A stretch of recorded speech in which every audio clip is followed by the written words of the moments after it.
21st Century Entrepreneurship with Martin Piskarik. My background is like that I started playing with computers at a fairly young age. My dad bought me my first computer when I was 7, and I kind of started taking them apart, playing with them. And in middle school and lower school, I had a bunch of really nerdy friends, and we'd kind of, the teachers had no idea how to use the computers, so it was a little bit like a jungle, and we did crazy things like take them apart, plug power supplies into each other, cause explosions in the library. And so I was always sort of passionate about technology. It was not something that I really wanted to do as a career, but it was something that always interested me. I kind of fell into it because, quite honestly, I didn't know what else to do with my life. I have a degree in theology, and I didn't want to become a rabbi. So instead, here I am.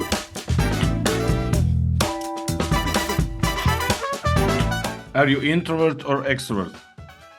I'm 53% extroverted technically, so I'm barely extroverted, I guess is the answer.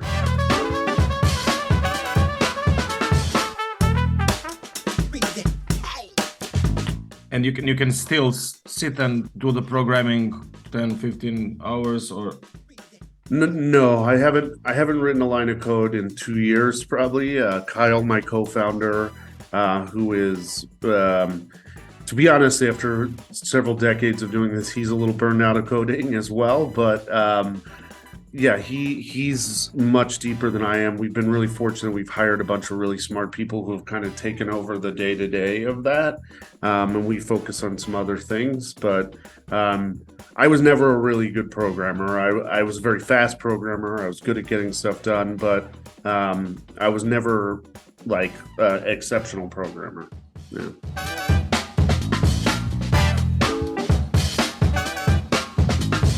But you have other skills that helped you develop your company. So let's go back to the journey. After the university, you were full-time employee for several companies, yes? Yeah, so after university, I graduated during the last economic collapse. I couldn't really find a job, and I ended up getting an internship at a software company. It was called Aspirations. They made patient education software.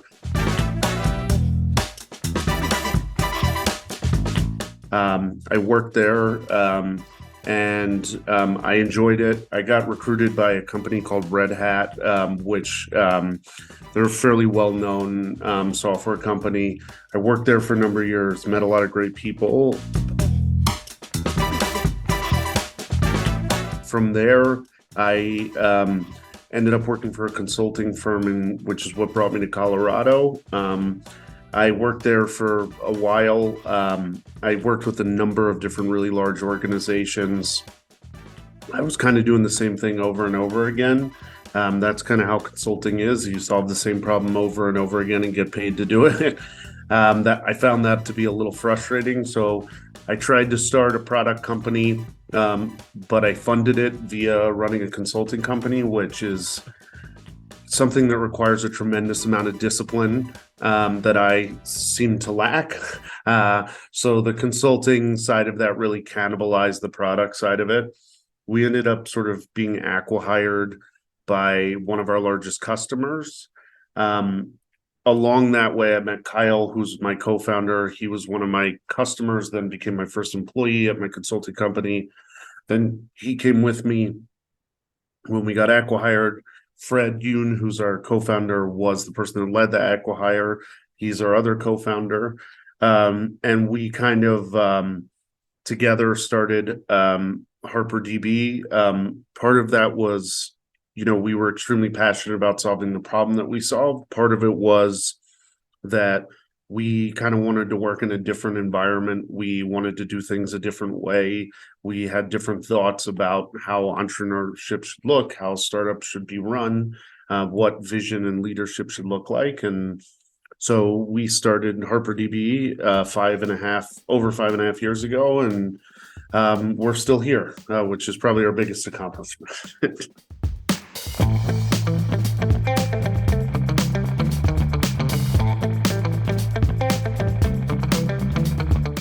look at a lot of startups that are really successful or ones that are extremely unsuccessful, oftentimes you have a CEO who is really good at sales and is really good at convincing folks of sort of a shiny object. And they're really good at sort of pattern recognition and sort of focusing on delivering that to the market and in a very sales driven focused way.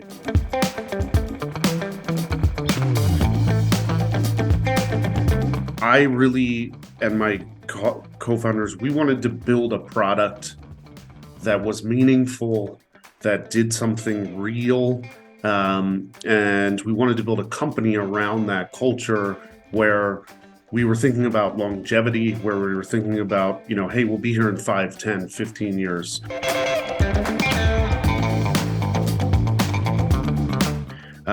Where we were thinking about building something that will last, something that is really focused on the growth and journey of both the core of the company, the decisions you make there, as well as the product, in a very old school way. If you think about, GE, or if you think about Ford and how, they built these foundational companies and they grew from a similar perspective, and they really continue to iterate on the Model T until you have the Ford F-150, and a company built up around that. And when I worked at Red Hat, Red Hat always made long-term decisions.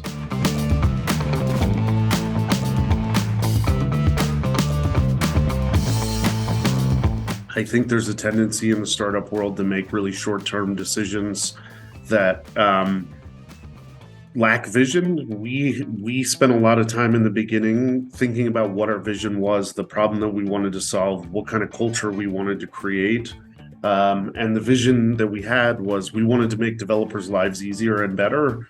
And the culture we wanted to create was one that was extremely transparent and authentic.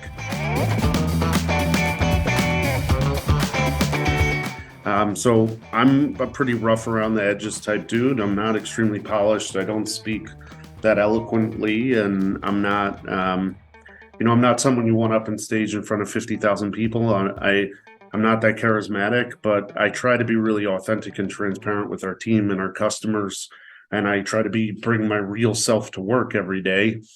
I think in terms of the vision, we also really try to be transparent with the people we're trying to solve problems for and authentically build them something they want to use. What is success for you in business, and what is success for you in your personal life? Yeah. And do you have personal life? Yeah. Success in personal life is probably a much harder to achieve goal. So I'll come back to that one. I think, I've worked at startups, and I've seen a lot of startups where the founders are very focused on exit. They're focused on, when that piece of it. We have had exit opportunities. We've had folks who are interested, but realistically, if I want to build a company that I want to work at for 20, 30 years. And for me, success is that we're still here, that our employees, we have very low turnover, that we've managed to scale the team by 100% while keeping the culture that we have, bringing in even better people than we had before, people who are smarter than we are, the founders, who are better at doing this, but who are a great cultural fit. And everybody wants to be here, and then you can feel it, and that they want to keep working on this and they want to keep building it. And that we, the founders, want to keep growing this and keep doing it for as long as we're able. I think in terms of obviously, we didn't do this because we're not socialists. We want to, we did it to create monetary value for ourselves, for our investors. And obviously that's something that we desire, but there are many ways to do that. And, I think our ultimate goal is just keep growing a great company and building a great team. And ultimately those things will show up, and focus internally versus worrying about those external things. People find that confusing. They find interacting with us and our behavior is confusing because it's a little different because of that. I think success in the personal life side, that's been interesting for me, honestly. I'm turning 40 this year. I've been working in startups since I was in my 20s. And so, like, my perspective on it has shifted dramatically as I get older and as my body doesn't work as well. And I've been through a lot. I was married, I got divorced while doing this. I'm lucky that I have a really great partner and I have an awesome stepson. And like, they're hugely important to me in my life. I used to be really focused on buying a gigantic yacht someday, and now I'm more focused on like building that life together. And I've had to, because when you do this from a longevity perspective, you have to shift your focus a little bit to like instead of the outcome, you have to focus on like be mindful of the present. That's sort of hard to do when being this founder and CEO of a company is all consuming and you have a million worries and people want to answer a million questions. And so that's been a journey for me. But I try to balance those two things. I'm not great at it, but I try my best. But I probably fail most of the time.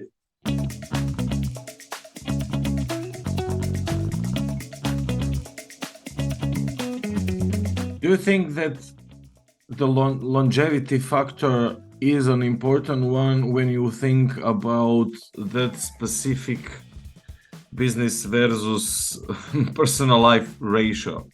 As most of people are thinking about exit strategy if they are not in family business. Yeah, I think it is. I think realistically, even when you're thinking about exit strategy, it's always going to take longer than you think it is. Like it's always going to be a really long time. I think though, when you're not solely focused on exit, it definitely can take longer. And then the other element to that is you may have the opportunity to exit, but not want to. And so if you balance things correctly, that is more appealing. And hopefully if you're doing things correctly, your value keeps growing.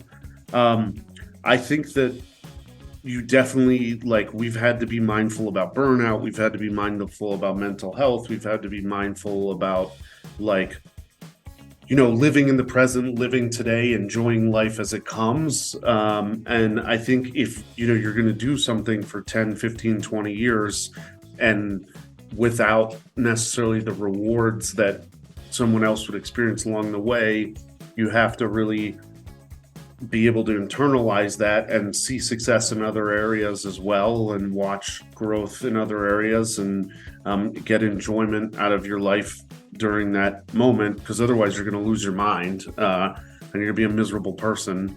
And this is not an easy thing to do. And so I spend a lot of time. I go to therapy, every week for probably 3 hours in different forms, and I've done a lot of different things to kind of stay grounded, and it's important to me.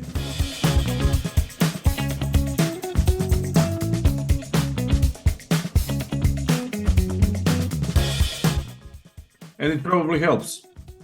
And is there an honest conversation with your partner regarding the almost infinitive growth and that growth? Is it an organic growth, so it's easier because it's organic growth, or you cannot control that either? Yeah, I'm super transparent with her. We have a great relationship.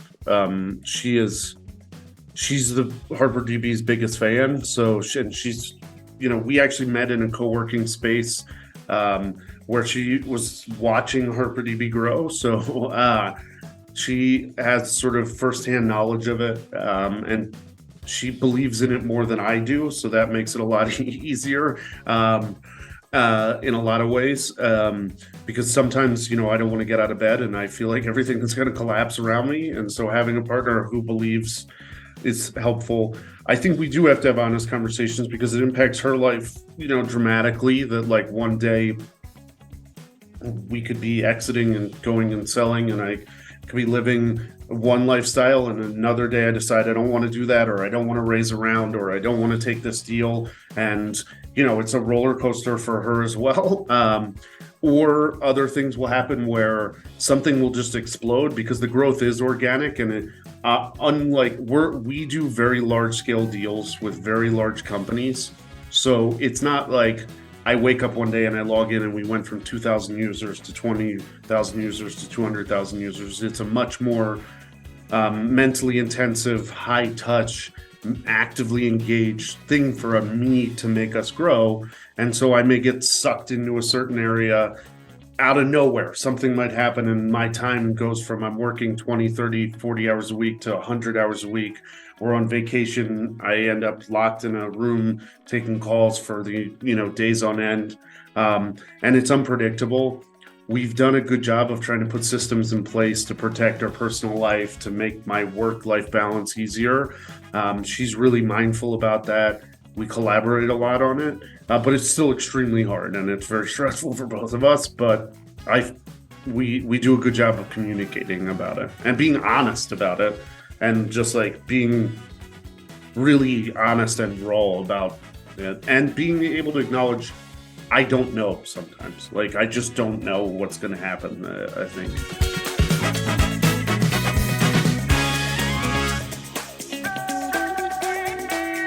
"20 years in developing businesses and developing yourself.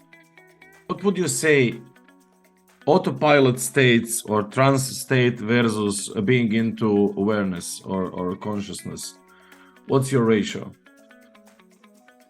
Do you think that last 20 years just passed away? Yeah, no, it's I blinked one day and I'm 40 years old. It's a lot of how it feels. So I don't know the answer. Like, part of me, I was very conscious, active. I knew what was going to happen. I listened to the stories about other entrepreneurs and the toll it took on them. I went in knowing, but to be honest, like, on the flip side, was I prepared? Absolutely not.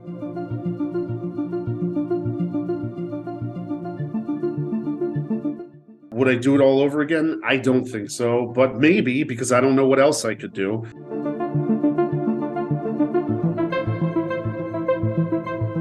But I feel like a lot of my life just kind of passed by and I wasn't there. I was, working 100 hours a week. I was constantly chasing something. I was not present. I didn't enjoy a lot of elements of my life.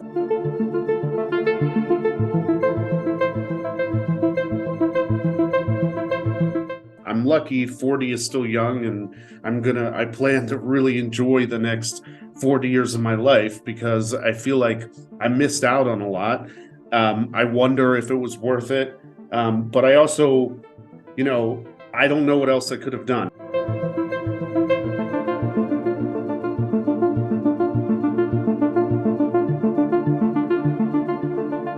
I think, though, having a kid in my life, when I look at him, he ages so fast. His life is so much easier to see him, go from 7 to 8, 8 to 9, 9 to 10, and the changes that he experiences there. I think that has been, I don't want to miss out on the next 8 years of his life. I don't want to not be present for that.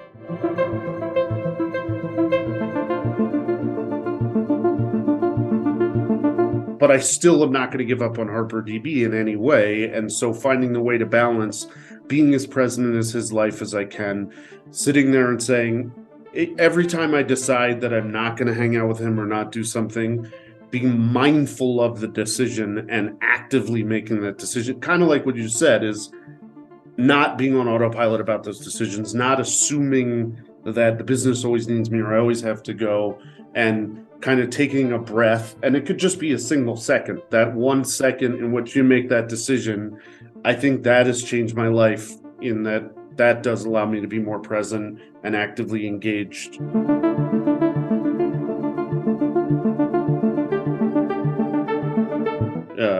But it's still an area of growth for me. I mean, since I was 18 years old, I lived in a Buddhist monastery briefly in Thailand, and I have been interested in Buddhism, and I and mindfulness meditation. My father actually got me into mindfulness meditation when I was 9, and he was actively engaged in it. So I've always practiced that, but I've still a journey in getting better at it. And I think it's extremely important to do this and do it for a long time.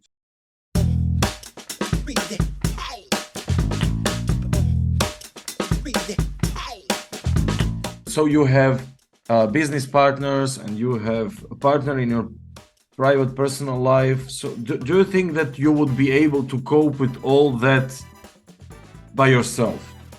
Not a chance.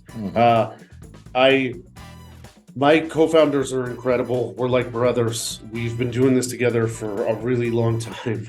I trust them more than I trust anyone. I've been there. I've watched their kids grow up. I've been through, we've been through many personal things together, deaths, marriages, divorces, children being born, accidents. So we have a very strong bond. In my personal life, doing this alone would be impossible. What I will say is, one of the things I learned is that I've watched other founders, especially when you're the CEO, think that you have to have all the answers, that you have to be in charge of everything, and let their ego get in the way of that. By having co-founders, we actually split our equity equally. So we have an equal split amongst the three of us. And I did that very mindfully because I didn't want to be in this by myself. I didn't want to be like me carrying the ball alone. Kyle and Fred have put as much into this as I have. And when one of us is down, the other two are there to support them and kind of carry them through, because that's going to happen when you do something for 6 years.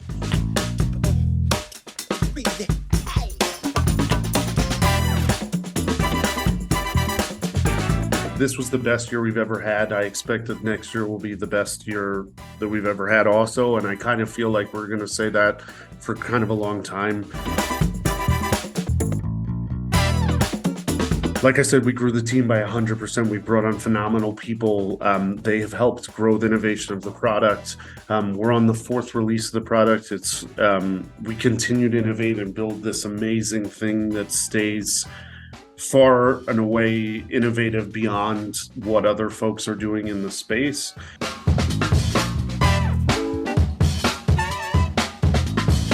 We have about 100,000 developers using the platform now. We brought on some really massive clients.